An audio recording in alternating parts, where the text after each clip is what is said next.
আমরা সবাই মিলে গেছিলাম কাকদ্বীপ ঘুরতে একটা মামার বাড়িতে। ওখানে গ্রামের বাড়িগুলো দেখো, আমরা একটু রাস্তায় বেরিয়েছি সবাই মিলে ঘুরতে।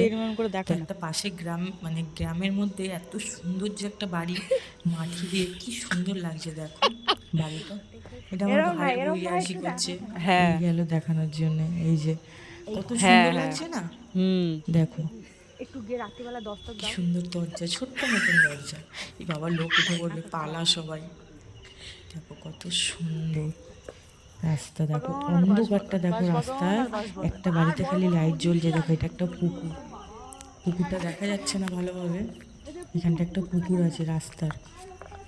এই দেখো পুকুরটা দেখেছো কত অন্ধকার, বোঝা যাচ্ছে নামার যে জন্য এটা পুকুর। বানিয়েছে ওটা, নামার জন্য। ভয়ানক জায়গা একটা বাবা, দেখলেই গা শিরশির করে। একটা কল, আগেকার সব এই গ্রাম সাইডে যে কলগুলো থাকে সেই কল, এই কলগুলো চট করে দেখা যায় না। আমার ভাইয়ের বউ নাচছে, সেই আছে একটা বাঁশবাগান, ও দেখাচ্ছে হাত দিদি, দেখো বাঁশবাগান আর কলটা।